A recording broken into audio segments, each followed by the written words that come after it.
He was holding my hand under the table when my sister leaned forward smiling like she always does when she's about to cut deep.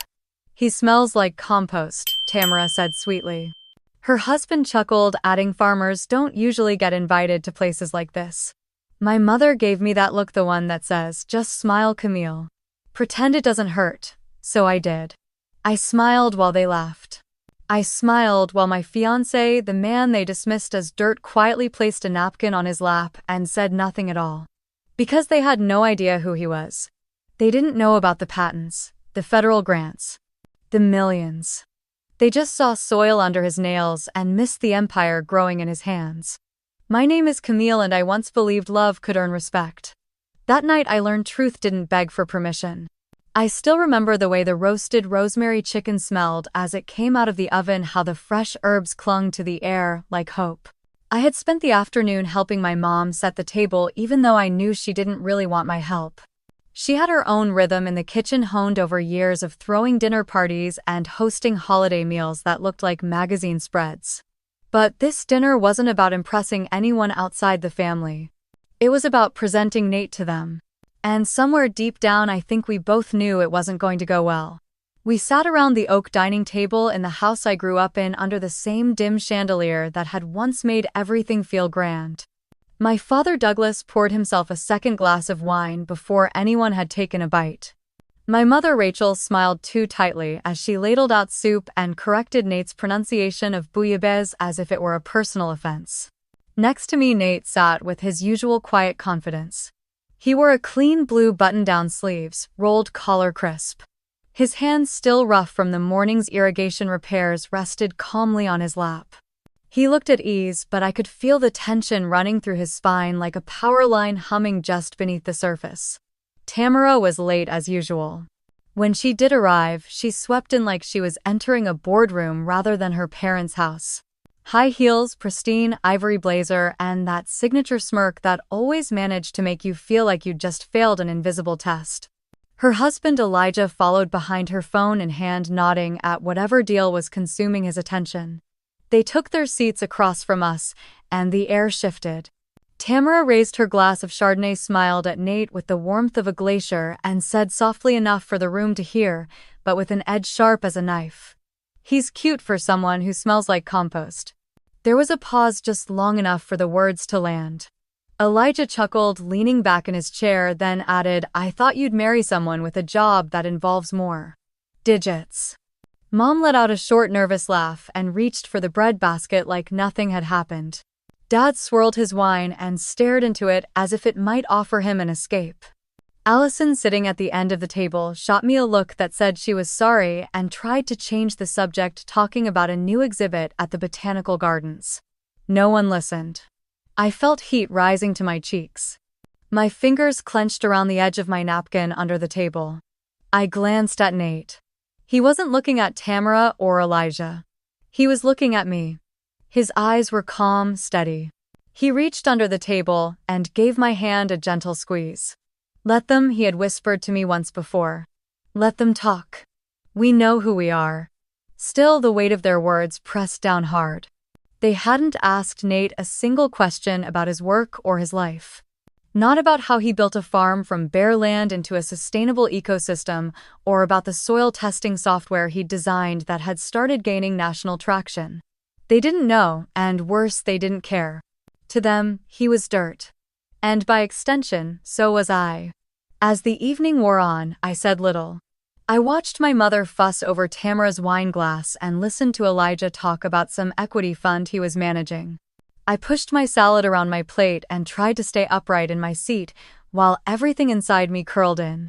When dinner ended, Tamara stood first, brushing invisible lint from her sleeve, and declared she had a 7 a.m. client call. Elijah followed, murmuring something about market volatility. My parents didn't protest. They never did when it came to Tamara. After the door closed behind them, silence settled briefly in the dining room. Allison helped Mom gather plates while Dad retreated to the living room with his bourbon. I sat still, hands in my lap. Nate leaned over and kissed my temple. His voice was low, just for me.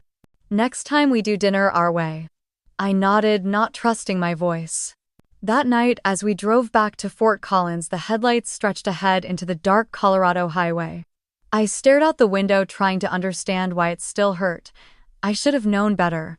But sometimes it takes one dinner to remind you that the place you come from is not always the place you belong to anymore. I used to think there was something wrong with me for not fitting into my own family.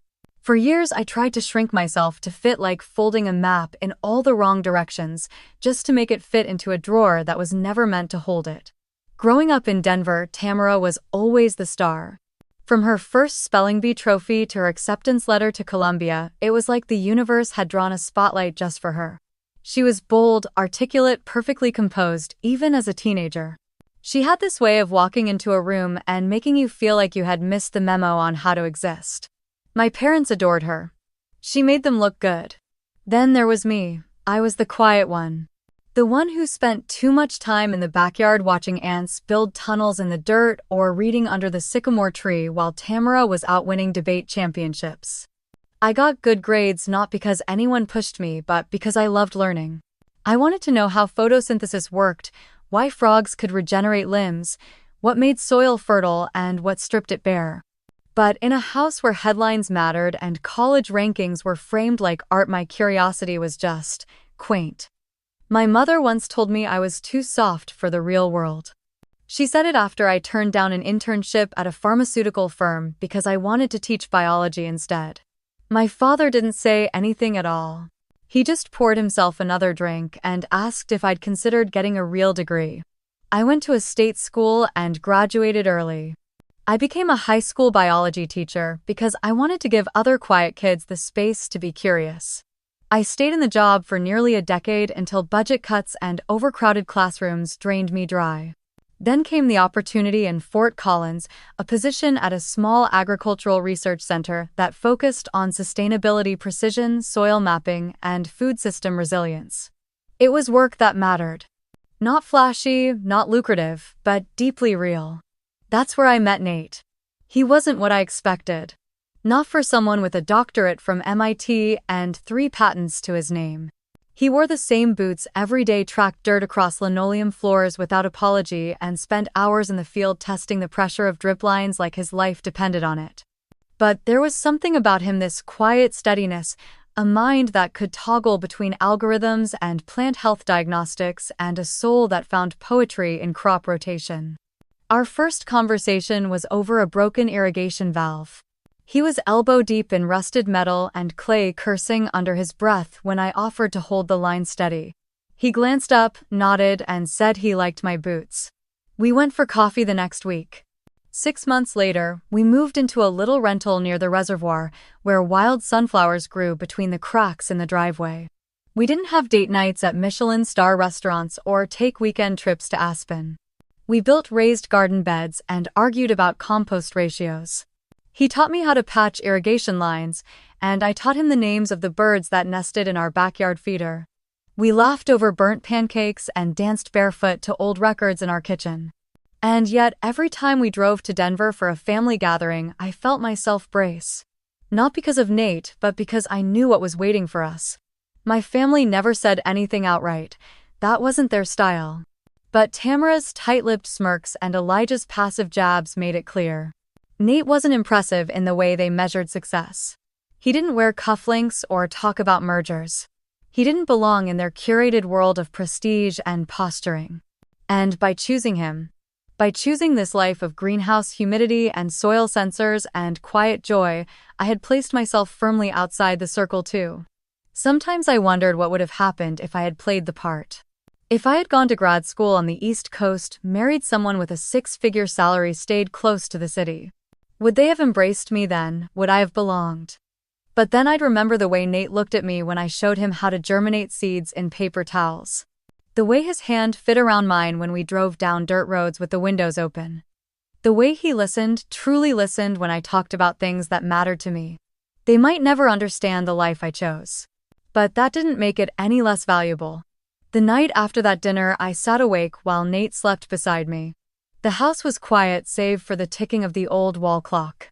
I stared at the ceiling, remembering the look in my mother's eyes when Tamara mocked Nate, how she glanced away instead of stepping in. How silence in that house had always been the loudest form of betrayal. Maybe it had always been this way. Maybe I had always been the girl in the family photo whose smile looked just slightly forced.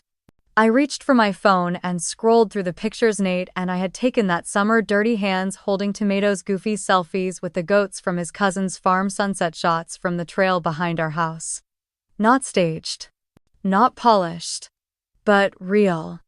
I didn't belong to their world anymore, but maybe I never really had. And that truth, as sad as it was, felt like the beginning of something honest. The private dining room at Riverstone was dimly lit, all low candles and glass chandeliers. My father loved that place. He said it made him feel like old money, even though our family never quite hit that mark. It was his 65th birthday and he was wearing a navy blazer that still had the tailor's chalk on the sleeves. He gave a toast about legacy, about how proud he was of the work ethic in our family. Which meant Tamara and Elijah. Tamara showed up 20 minutes late, wrapped in a cream cashmere coat like she'd just come from a Vogue shoot. Elijah was already there holding court about a real estate deal in Miami that had just gone through. He casually mentioned it hit 8 figures. The way he said it made it sound like pocket change.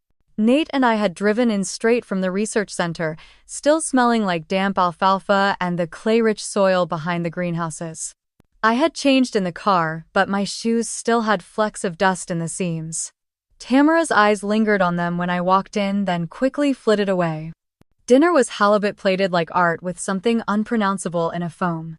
I pushed it around with my fork while Elijah laughed at his own story about getting a city commissioner to speed up permits. My father beamed. My mother gave polite nods. Then Tamara leaned in toward me, her wine glass dangling from manicured fingers. So you're still doing the soil thing? I gave a small smile and nodded. That's a choice, she said, smiling sweetly. Settling for dirt. There it was. That word. Settling. I glanced at Nate. He was quietly buttering a roll. His jaw stayed relaxed, his gaze unfazed. Elijah jumped in. Camille, have you seen this? He said, turning his phone to show a picture of a luxury condo lobby with marble floors and an art installation that looked like floating ice. Closed last week. 8.6 mil. Might turn it into a boutique hotel. The ROI is ridiculous. I nodded, murmured something about impressive margins, and took a sip of my water. No one asked about my work. No one asked about the community composting project we had started with local schools. Or the new irrigation mapping software Nate had written to help farmers cut water use by 30%.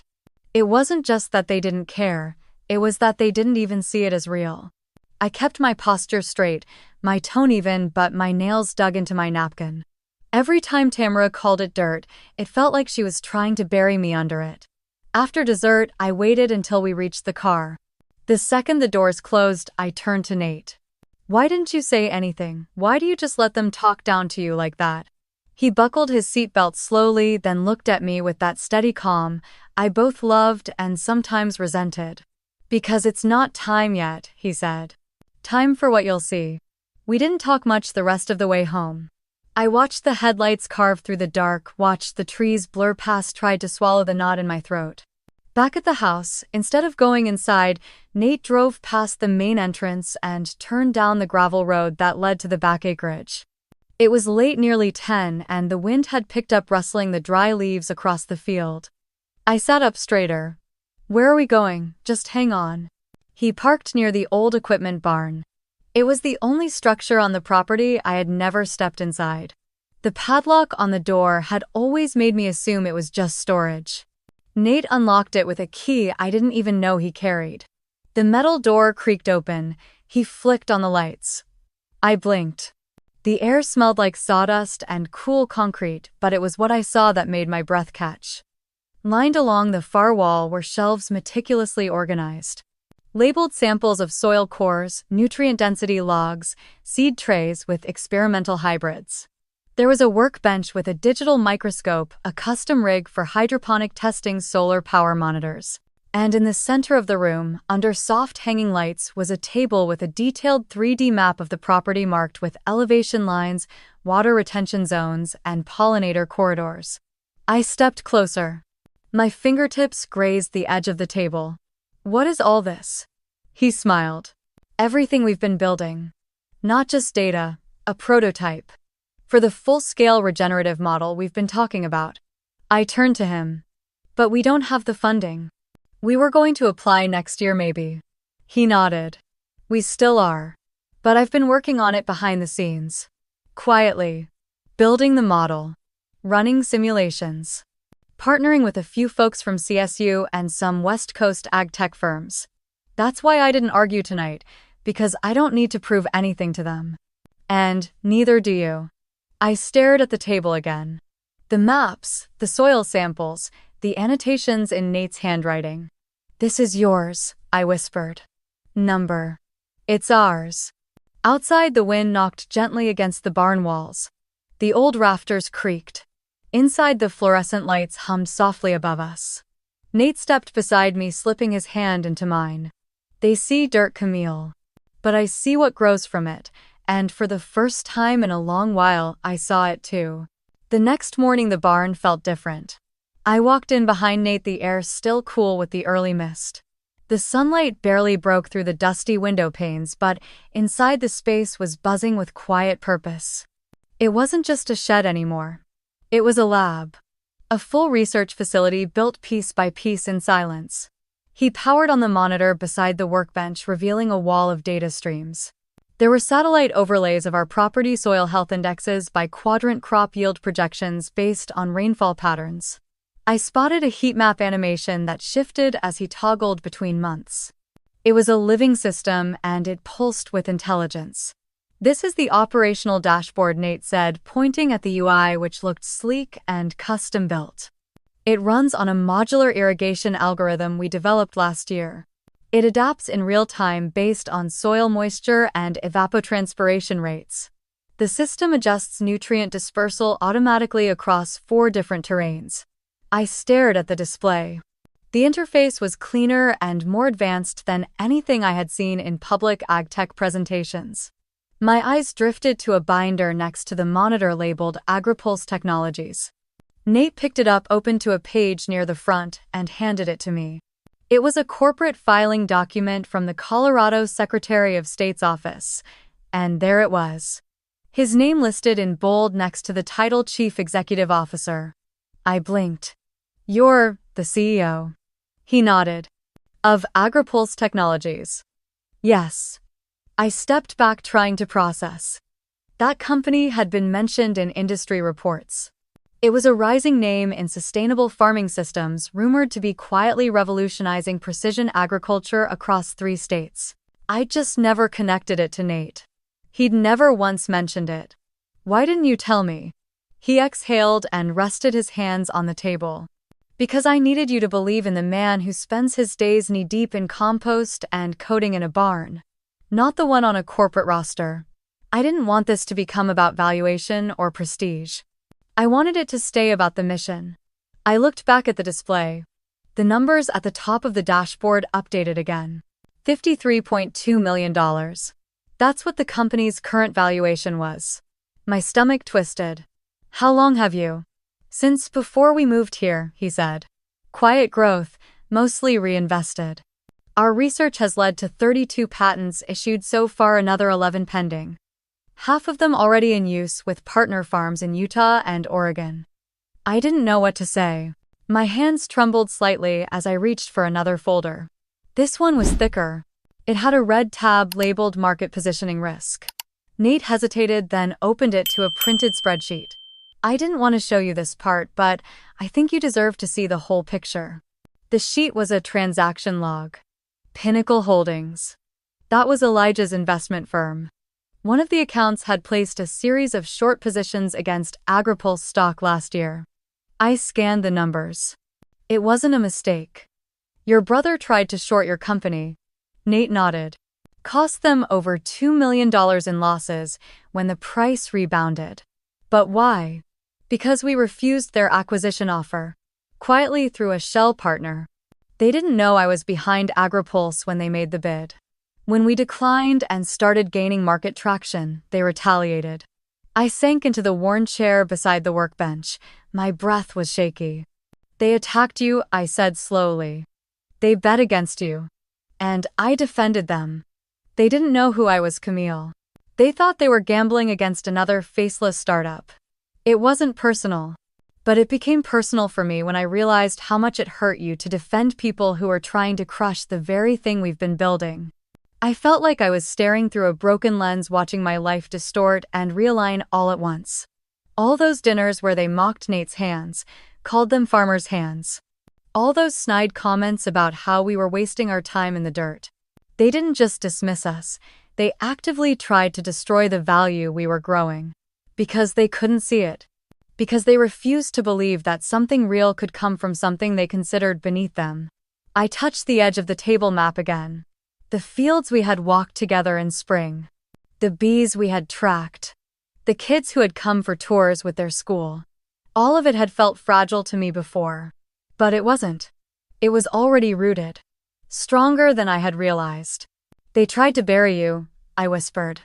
Nate looked at me. They did, he said. But like we always say around here, it's just dirt. And then he smiled. But it's good dirt. And I smiled back, tears rising again, but not falling this time, not out of pain, out of clarity, out of truth. I spent the next day buried in documents. Nate had printed everything. SEC filings. Investor activity logs. A flagged report from an internal watchdog group. The numbers didn't lie. Several investment accounts tied to Pinnacle Holdings had placed aggressive short positions against AgriPulse Technologies during a volatile window last year. The volume and timing were too specific to be coincidental. One of the accounts was in Elijah's name. Not just a random bet.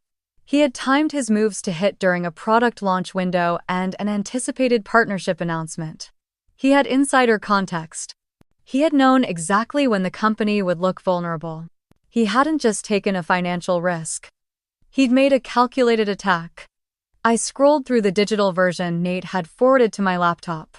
There was a section in the report flagged with a warning about potential coordinated market manipulation.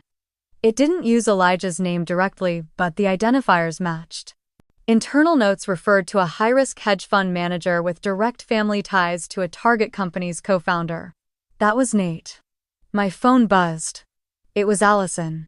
Her message was short, just one line. I overheard Tamara say she knew about Nate's company the whole time. Told Elijah to short it anyway. Said it was never going anywhere. I stared at the screen. Read it again. Tamara knew. She had mocked him at dinner, smiled while calling him a farmer with dirt under his nails. Said he was living off my money. All while knowing exactly who he was and what he had built. She'd encouraged Elijah to bet on his failure. That wasn't just arrogance. That was sabotage. It wasn't passive, it was pointed. And I had stood there trying to keep the peace. I closed my laptop slowly. The anger didn't come all at once. It was quiet. Cold. Like a pane of glass slowly cracking under pressure. I thought of my father praising Elijah's instincts. My mother asking if Nate would be able to keep up with our lifestyle long term. Tamara sipping wine and asking if we could really afford the land out here. Every word was laced with something rotten, and I had let it all pass. I didn't owe them silence anymore. Later that night, Nate and I sat on the back porch. The sky was deep blue, stars breaking through one by one. I showed him the message from Allison. He didn't flinch, just nodded. I figured she might have known, he said. It's not like she doesn't keep tabs on people, so it was never ignorance, I whispered. It was dismissal. Deliberate. He nodded again. I looked at him. We had protected so much. Our time, our work, our peace. But some things needed to be exposed.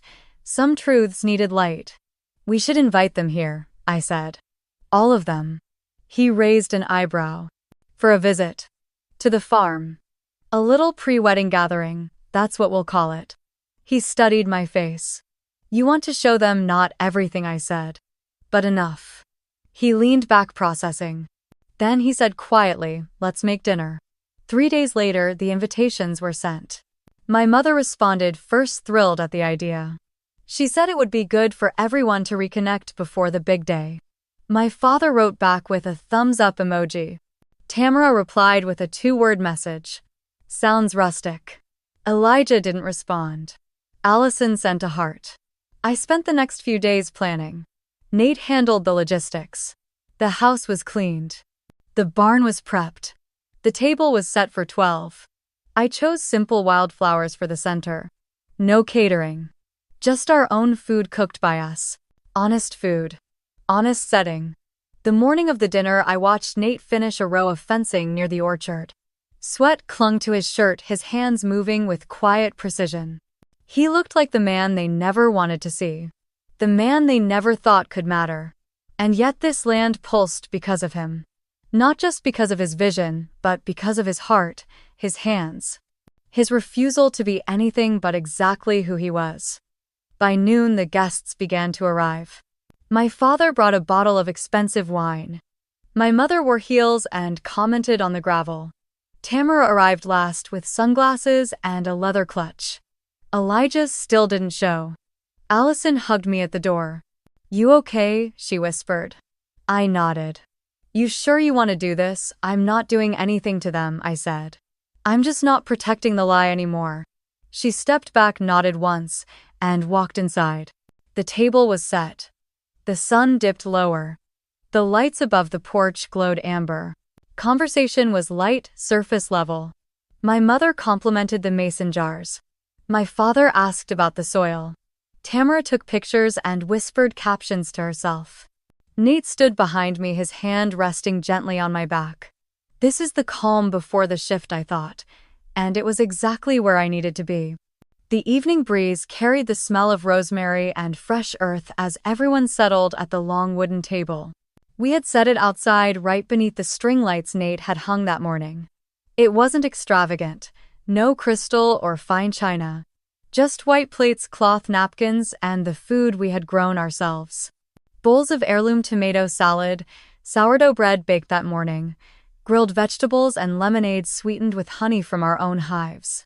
Tamara looked around, adjusting her silk blouse against the cool air. Still feels quaint, she murmured, her voice aimed more at her wine glass than anyone else. No one replied. My mother complimented the centerpiece again. My father asked if we had built the pergola ourselves. Nate answered politely, his voice steady, his smile polite.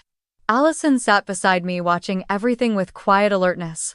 We had made it through the salad course when Nate stood up. He didn't raise his glass. He didn't clear his throat.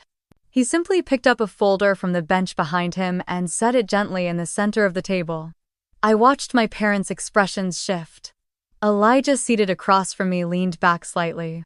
Tamara put down her fork. I thought Nate began. It was time to stop pretending. He opened the folder. Inside were 6 neatly printed pages. The first was a copy of the grant approval from the United States Department of Agriculture. A funding total of $2.7 million allocated to Nate's company Verdantcore Solutions for advancing climate-resilient agricultural infrastructure. The next pages were patent summaries, water retention technologies, soil nutrient monitors, smart irrigation systems that learn the land. The final 2 pages showed the most recent quarterly report. Triple-digit revenue growth. A waiting list for pilot programs in 7 new states. A partnership proposal with a university research lab in Oregon. I watched their eyes move across the pages. The silence was thick, more than polite. It was loaded. Nate looked directly at Elijah. You thought I was just a farmer. Someone who got lucky with a nice fiancé and a patch of dirt. Elijah blinked, trying to smirk, but it faltered. Nate continued. What I've built isn't a side project. It isn't a fluke. It's a platform keeping small farms alive through droughts, floods, supply chain chaos. It's real. And whether or not you respect it doesn't change that. My father shifted in his chair. Tamara's eyes were wide, but her mouth stayed frozen, slightly parted. Nate turned slightly. Camille believed in this from day one. When banks laughed at the pitch deck. When people said data had no place on a farm. She's the reason we didn't fold in year 2. She's the reason we're here. You've all looked at me like I don't belong at your table. But I built my own. He didn't raise his voice once, That made it worse. Every word landed. Elijah finally spoke. Look, man. If this is about the joke, it wasn't a joke, I said, my voice calm. You shorted his company. On purpose.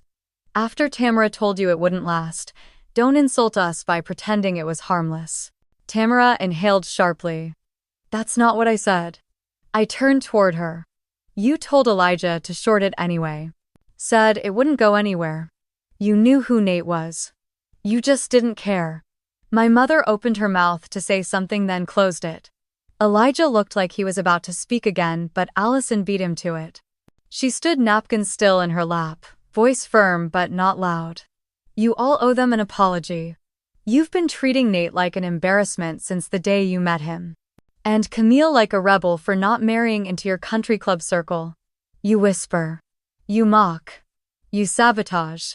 You think it's subtle. It's not. She paused. Her gaze moved slowly across the table. You should apologize, before it's too late to mean anything. My father cleared his throat but didn't speak. My mother twisted her ring. Tamara crossed her arms but didn't argue. Elijah finally looked down at his plate. No one touched the dessert. The blackberry crumbles sat in the center of the table untouched. The whipped cream began to melt. The wind rustled the olive trees at the edge of the property. I leaned back in my chair, not smiling, not triumphant. Just still. Just present. For the first time in years, I wasn't hoping for their approval. Nate reached for my hand under the table. And in that stillness, I felt something shift. Not in them. In me. The next morning, I woke to the sound of Nate speaking quietly on the phone outside. Through the open window, I could hear his voice low and firm, like he was choosing every word with intention. When I stepped out, he had already ended the call, the screen still lit in his hand. That was the Department of Agriculture, he said, eyes meeting mine. They're reviewing a proposal I submitted 2 years ago. Looks like it's finally moving forward. I blinked. Is that the Climate Resilient Seed Grant? He nodded. I stared at him. That grant was the kind of thing other people gave up on. Nate never did. They want to talk Monday. In person. By the time we finished our second cup of coffee, I knew something had changed. Not just between us or between Nate and the career he had built without fanfare, but in the air itself. It was that sensation just before a storm cracks the sky open. At noon, the article dropped. The Colorado Ledger had been working on it for months, but they'd kept their sources under wraps. I wasn't even sure when they'd started following the trail. But there it was. A full investigative piece titled Pinnacle Holdings and the Ethics Reversal in Agritech.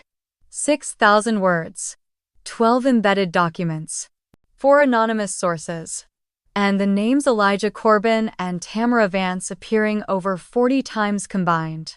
The article exposed Pinnacle's exploitative strategy, investing in minority-led or climate-centered ag startups, driving up valuation through shallow PR campaigns, then pulling funding when they'd shorted the stock or leveraged against it. It quoted internal memos. There were screenshots, financial trails, even a strategy deck Tamara had created on targeting Verdant Core and other emerging platforms for controlled discrediting. Nate's name wasn't smeared. In fact, he was painted as the unintended whistleblower, a man whose quiet refusal to sell had drawn unwanted attention and ultimately backfired on the ones watching him. My phone vibrated nonstop. Texts from colleagues, old friends, acquaintances I hadn't spoken to in years.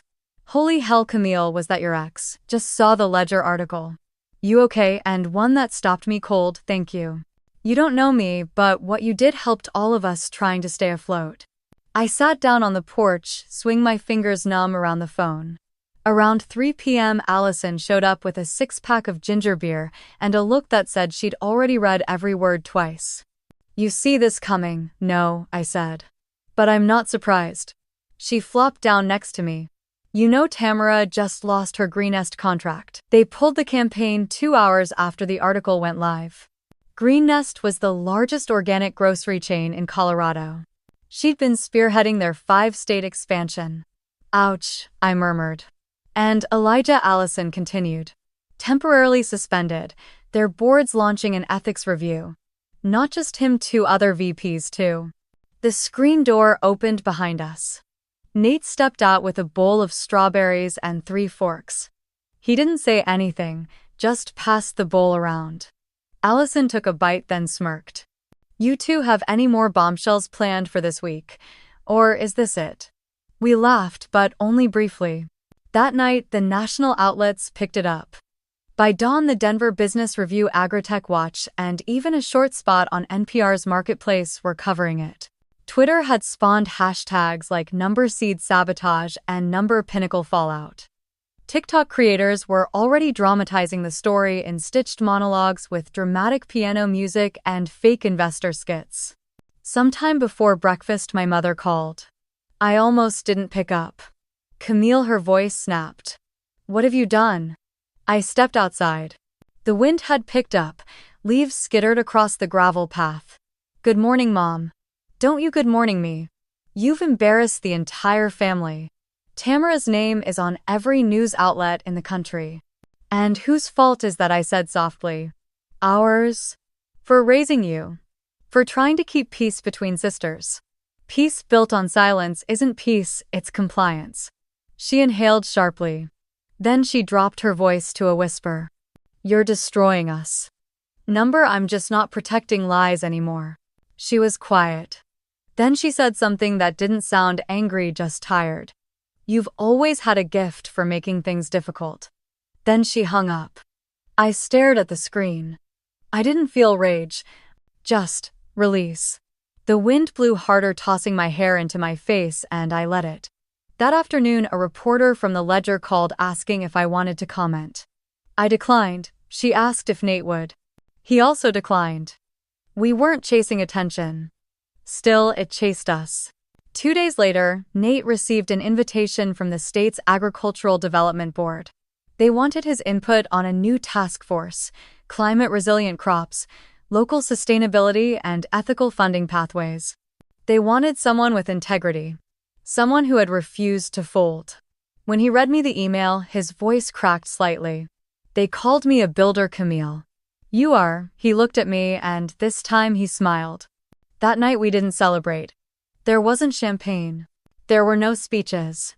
Just the sound of rain tapping the greenhouse roof and the 2 of us sitting on the floor beside trays of seedlings, sorting basil from arugula, washing the dirt from our hands like we had done 100 times before. We didn't know what tomorrow would bring. But we finally stopped pretending we were powerless. They showed up just before dusk. I saw the car from the kitchen window, black SUV, spotless rental. The kind of car you pick when you want to look put together but not flashy. It parked by the gravel bend where the driveway curves near the pasture, like it didn't want to come too close. Like they weren't sure they were welcome. My chest tightened when the doors opened. Rachel stepped out first in a cream cardigan and pearl earrings like we were about to have tea.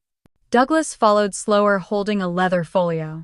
Then Tamara, not bothering to look at the farm, and Elijah in a suit that didn't fit quite right in the Colorado light. And finally someone I didn't recognize. Tall tan briefcase, that dead-eyed alertness that screamed attorney. Nate was at the porch before I could say anything. He didn't ask if I wanted to see them. He just stood beside me watching as they approached like they'd never left anything behind. Like this wasn't the same family who once told me I was too emotional to lead. Rachel smiled tightly when they reached the steps. You've really made a place here, Camille. I didn't respond. I waited. We're not here to argue, Douglas said, placing his folio on the porch rail. We're just here to talk. As a family. That's funny, I said. Because last I checked you said I made my choice. That I wasn't your concern anymore. Camille, Rachel said softly. Please. It's about the Denver house. We're at risk of losing it. And we were hoping. She hesitated, then continued. We were hoping you might consider helping. Temporarily. Just until we stabilize. The market's in a strange place right now and… You mean your portfolio's tank? Tamara snapped, cutting her off. And the foundation's paused disbursements because of you know what. Let's not sugarcoat it. I looked at her. She didn't look defeated, just annoyed. Like this was a pit stop in a day that hadn't gone her way. We invested in your future, Camille, Douglas said, stepping in. The tuition. The internship abroad. That seed money. It wasn't charity, it was for the family's long-term vision. I blinked. You mean the future where I'd work under Tamara's wing, stay quiet, and make the optics look good? That future. Don't be dramatic, Camille, he said, tightening his jaw. It's not about who did what. It's about what we built together. What you built off my back, you mean? Nate cleared his throat. Would your guest like to introduce himself? The man stepped forward. Charles Redman, representing the Hartley family's estate interests. I turned to Nate. He didn't speak, just nodded toward the side gate. We'd set up a picnic table under the tree where the goats used to nap. It had become our meeting spot for vendors, new hires, even press inquiries. Today, it would serve as a reminder this was my land. Our rules. Charles pulled out a folder, all calm precision. We'd like to formally discuss a temporary financial arrangement that would protect the Hartley home from foreclosure proceedings, he began. Before he could continue, another car pulled in. Silver, modest. Leonard stepped out, briefcase in hand, tie crooked from his long drive. My heart settled just seeing him. Mr. Redman, Leonard greeted. Didn't expect company, but I do love a well-lit negotiation. Charles blinked. I'm sorry, and you are Leonard Owens, counsel to Camille and Nate Moore and legal observer for Verdant Corps stakeholder protections. I understand there's discussion about shared family investments. Charles hesitated. Douglas jumped in. We were just reminding Camille of the educational investments we made on her behalf. It's reasonable to ask for some reciprocity now that she's in a position of strength. Leonard opened his folder. Those contributions were documented as family loans. All paid in full. 8 years ago. Here are the notarized statements. And in case there's confusion, Camille's graduate tuition was covered by a merit scholarship, not your account. Douglas shifted. Rachel blinked quickly, her hands twisting in her lap. And this, Leonard continued, sliding another document across the table, is an internal audit from AgriPulse's ethics committee. Elijah, it shows your activities shorting stocks in companies you are advising through your nonprofit advisory arm. That's a textbook violation of fiduciary code. Elijah paled. That audit was private. Was. Until your resignation yesterday. Public now. Tamara let out a sharp breath. You think you've won something, don't you? I looked at her. I think I finally stopped losing. Rachel leaned forward. We're still your family, Camille. I looked at her. Really looked. You're right, I said. We share a name. Some memories. Blood. But family isn't about matching last names. It's about values. And somewhere along the way, we stopped living by the same ones. No one spoke. Nate reached over and touched my hand beneath the table. Douglas stood. We'll be in touch. I watched them walk back toward their SUV. Tamara first, head high. Elijah's stiff phone already out. Rachel last glancing back only once, her face unreadable in the fading light. They pulled away without another word. As the dust settled on the driveway, I didn't feel triumphant, just free. It was nearly dusk again when I heard the knock. Not at the gate. At the front door. I opened it and saw Allison. She wasn't wearing her usual polished blazer or the silk scarves our mother used to buy in sets of 3. Just a faded blue sweater, no makeup, hair tied back like she'd been crying for hours. Her eyes were red but steady. Hey, she said softly. Can I come in? I stepped aside. She walked slowly, like her feet weren't sure if this was real.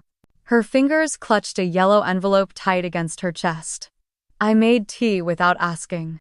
Jasmine. The one she used to steal from my dorm stash back in college. She sat at the kitchen table, eyes on the chipped tile like it held the answers. She didn't speak until I placed her cup down. I should have come alone the first time. I sat across from her waiting. She opened the envelope with shaking hands. Inside were printed emails. Dozens. Highlighted phrases. Threads of conversations between Tamara and Elijah. Some were time-stamped before the shareholder meeting. Some the night before my dismissal. This one was from Tamara. Allison said, sliding a page toward me. She told Elijah to cut losses by any means. And here she literally writes he should leak negative press. Even if it meant exaggerating. I read silently. Tamara's voice was all over the page. Clinical, sharp, focused on strategy, not truth. No regard for who got crushed underneath. I knew, Allison whispered. Not the details.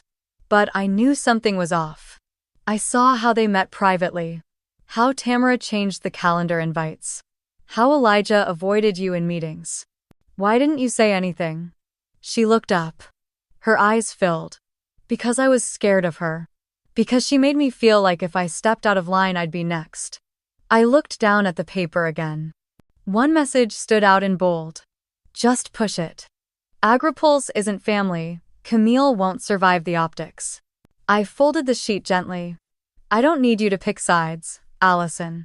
She blinked. I don't need you to be on my team. I just need you to stop standing with the wrong one. The silence between us wasn't heavy this time. Just quiet. Open. Like it could carry something different if we let it. She nodded, slowly tears sliding down. I always thought if I stayed quiet, I could stay safe. That maybe I wasn't brave like you, but at least I wouldn't be the one bleeding. I didn't say anything. She looked around the kitchen. I haven't been in a house that feels like this in years. You and Nate, this place breathes differently. I smiled gently. It's not the house. It's the people in it. She laughed short and wet. Can I ask you something? Of course. Do you think I'm like her, Tamara? I paused. I think you were scared, and I think fear makes people smaller than they are. But no, Allison. You're not like her. You came here. She wiped her cheek. Dad always said you were too idealistic. That you didn't understand how the world works. He said the same thing when I was 10 and tried to stop them from cutting down the elm tree behind the house. She smiled. You chained your bicycle to the trunk. It was a dumb idea. It was yours. For the first time we were laughing. Not nervously, not carefully, just laughing. Like we used to before, family dinners got quiet and Tamara got louder. We sat there a while longer drinking jasmine tea that had gone lukewarm. Talking not as sisters shaped by the same childhood but as women who had grown up differently despite it. She pulled a small USB drive from her pocket. There's more in here, the originals. The metadata. I thought maybe Leonard should have it. I took it from her carefully. Thank you. She stood. I should go. I walked her to the door. Before she stepped outside, she turned. You don't have to forgive me today. Or ever. I just wanted you to know that I see it now. All of it. I nodded. She left without looking back. But I stayed at the doorway a while longer watching the light fade behind her car. I didn't feel vindicated. Or triumphant. I just felt lighter. Like someone had finally stopped pressing their version of the world onto mine. Not because she gave me an apology, but because for once we weren't pretending. The email came on a Thursday morning while I was checking irrigation reports with Nate. It was from the University of Colorado Department of Sustainable Resource Management. The subject line simply read Visiting Lecturer Invitation. At first I thought it was some kind of mistake. But when I opened it, I saw my name in the body, the dean's signature at the bottom, and a warm request for me to lead a 2-week seminar on regenerative agriculture and ethical land use practices. Nate read it over my shoulder, then grinned. Told you. They're watching what you're doing out here. It wasn't the kind of thing I ever thought would happen. Not after the past year. Not after being stripped of the company I built. But apparently people had been reading. Listening, watching. I emailed back a careful yes, then suggested we hold the first session right here at the farm. In the fields. Among the soil and seed and sweat. The dean responded within an hour. He loved the idea. So we started preparing. I reached out to local co-ops and student groups, invited farmers from across the state, even looped in a few independent scientists I had admired from afar. We rented folding chairs, pressure-washed the barn, and turned the east pasture into a makeshift lecture circle. By the time the day arrived, over 50 people had registered. They came in flannel and dress shirts, in faded jeans and fleece vests. A few carried notebooks, others brought cameras. Some were there to learn, others to listen. All of them curious. I stood at the front of the circle, flanked by rows of kale and sunflowers. The sky was that impossible shade of Colorado blue, and I felt more grounded than I ever had inside any glass office tower. We talked about soil health, about crop rotation, about community-owned food systems. I told stories about the first harvest after the drought and the bees that came back after we stopped spraying. I told them about failure too. About the tomatoes that rotted and the rain that didn't come and the nights I almost gave up. And somewhere in the middle of it all, I saw something shift in their eyes. A softness. A recognition. One of the attendees was a man in a slate-gray blazer a little out of place among the mud and hay. He introduced himself at lunch as a partner at a climate-focused venture fund. After I finished my afternoon session, he approached. Camille, right, yes. You ever think about going back to the city, working out of an office again? You've clearly got the mind for high-level impact. Just wondering why here. I looked at the sunflower behind him, the one curling slightly toward the light, because things grow here. Including me. He chuckled. Fair enough. Later that evening, after everyone had left and the chairs were stacked beside the barn, Allison showed up. She held a flash drive this time, small and nondescript. There's one more thing I think you should hear, she said. We went inside. I plugged it into my laptop. The file was labeled only with a date. I clicked play. Tamara's voice filled the speakers. Calm. Controlled. And terrifying. If she doesn't cooperate, we burn her out. I don't care what it takes. If Camille won't stay silent, we ruin her future. Make her unemployable. Make them doubt her judgment. She wants integrity, let her keep it in a garden alone. I pressed pause. My chest didn't tighten. My hands didn't shake. I just looked at the screen, then at Allison. You don't have to do anything with it, she said quickly. I just thought, you should know. In case you ever doubted yourself. I didn't doubt myself. Not anymore. I copied the file and stored it in a folder on my drive. I named the folder Light. I didn't need revenge. I didn't need courtrooms or headlines. I had what I needed. My work, my voice. The ability to choose who I became from here on out. Allison sat quietly beside me for a while. Then she squeezed my hand and left. Nate found me in the garden an hour later. I was watering the lavender beds, humming some old tune I couldn't name. How was your big day, Professor? I smiled. Not bad. I kissed him on the cheek, muddy gloves and all. Then I looked out at the rows of plants, the barn, the field. Somewhere behind me a new door had opened. But I was already home. Spring came quietly that year, no big announcement. No dramatic bloom. Just warmer mornings, softer earth, and a subtle green spreading across the fields like a breath held too long finally let go.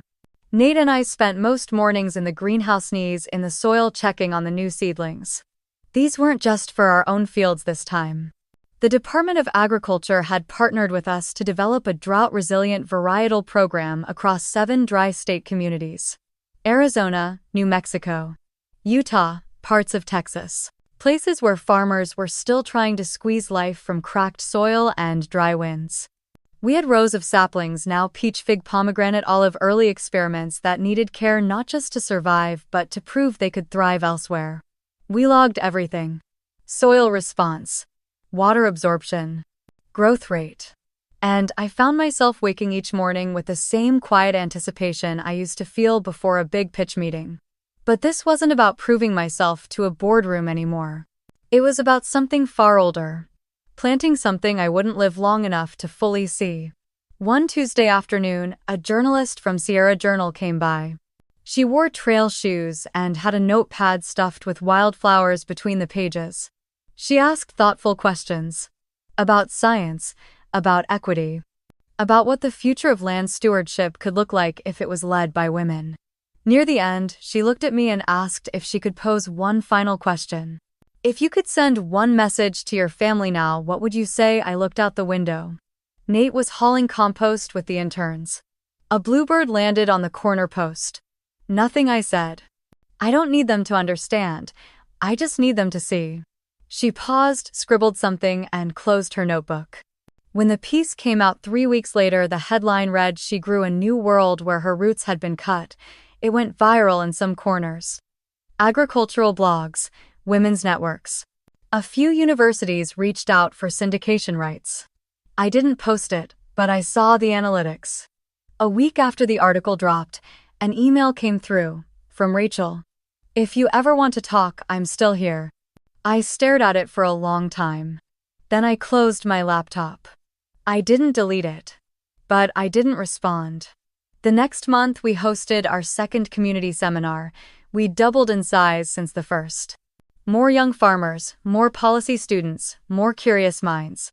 I walked through the fields with a portable mic clipped to my jacket, explaining how we used fish emulsion instead of synthetic nitrogen, how we planted cover crops to keep the soil from drying, how the worms were a good sign. I saw her before she saw me. Allison. She was near the back arm, linked loosely with a tall man in a forest green flannel. He looked kind. Familiar in a way only strangers can be. She had let her hair grow longer, wore a silver bracelet I didn't recognize, and laughed easily when he whispered something in her ear. When our eyes met, she gave me a small nod. No guilt, no apology. Just a quiet recognition that we had both kept going. I didn't walk over, she didn't either. There was no need. That part of the story had already been written. Later, as I was showing a group how to make compost tea, I noticed a little girl tugging at her mom's sleeve, asking if the worms had names. I knelt beside her and pointed to the biggest one. "This one's Harold. And that tiny one's probably Clementine." She giggled and reached for a plastic scoop. The mother smiled and asked how long we'd been doing this.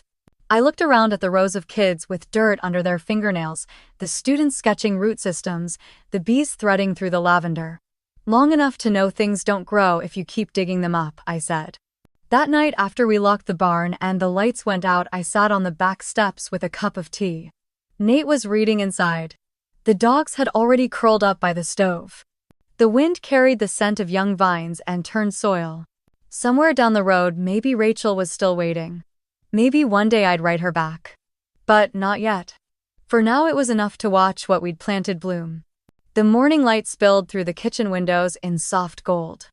I'd already finished my second draft of the letter to the Department of Agriculture, thanking them for extending the pilot program to 12 more counties. Another letter sat beside it, addressed to the environmental science faculty at the University of Colorado. I wasn't applying for anything. Just a thank you. For giving us their interns, their research minds, their open arms when others had quietly shut the door. I sealed both envelopes, placed them on the counter, and poured the rest of the coffee into Nate's thermos. He came in from the barn just as I was stepping onto the front porch. "Morning," he said, leaning in to kiss my forehead. "You beat me to it." I handed him the thermos. "You earned it. Tomatoes and yet sprouting. They'll need trellising by next week." I followed him to the porch steps and we sat side by side watching the sun push mist off the hills. The fields had taken on that early spring shimmer, like everything was shaking off sleep. Nate took a sip and glanced at the bundle of letters on the table beside me. "Big day, just tying loose ends," I said. "Mostly, thank yous. Some things need to be said." He nodded, quiet, comfortable, solid. And then, almost out of nowhere, the memory came. I remembered sitting across the long table from Tamara. The glint of her ring catching the chandelier light, the wine bottle nearly empty, and her voice sharp enough to slice the evening in half. "He's just a poor farmer."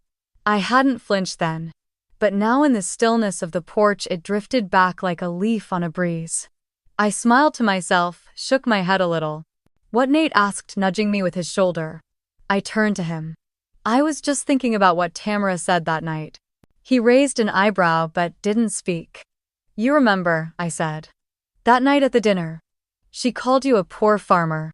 His mouth twitched, amused. "And you said something after that. Something I'll never forget."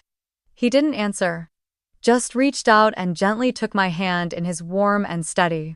He didn't need to repeat it. We both knew. In the silence that followed, I realized something else. I had nothing left to prove. Not to Rachel, not to Allison, not to Tamara, not even to myself. That weight I'd carried for years, the sense that I had to earn back space in their world, that I had to somehow justify the simplicity of the life I'd chosen, that weight was gone. I looked at Nate again, at the gentle lines at the corners of his eyes, the calluses on his hands, the quiet dignity in every gesture. I never wanted a mansion, or a private jet, or whatever it was they used to measure success. I wanted this. The wind changed. Somewhere in the backfields, a pair of finches were singing to each other. I stood brushing off my jeans. Time to check the irrigation lines. He followed me and we walked the perimeter together, pointing out leaks, making mental notes. We passed the barn, the solar panels, the coop, everything humming in quiet rhythm. And as we reached the edge of the property, I stopped and turned around, taking in the whole stretch of land we'd rebuilt. My life used to feel like it belonged to someone else. Something inherited, something borrowed. Now it felt like mine. Not because I had won, but because I had stopped asking permission to live it. I didn't burn bridges. I just stopped walking back across them. When I got home that evening, I found a new email in my inbox. Rachel again. Still no subject line. Still no body text longer than a single sentence. If you ever change your mind, I'm here. I stared at it for a long moment. Then I moved it to a folder called Past. I didn't need to reply. That door didn't close with bitterness. Just closure. And maybe one day they would drive through this valley and see the rows of green where dust used to live. Maybe they would hear someone mention the work we'd done, the orchards we'd raised, the kids we'd mentored. Maybe they'd even recognize the name. But I wouldn't be waiting. That was the difference. This was never about revenge. It was about coming home to myself. I didn't choose this life to prove them wrong. I chose it because it was finally right. I didn't take anything back. I simply stopped living like I owed anyone anything. If you've ever been dismissed for choosing a simpler life, I want to hear your story. And if you've ever picked freedom over expectations, follow the channel for more journeys like this one. You're not alone. You never were.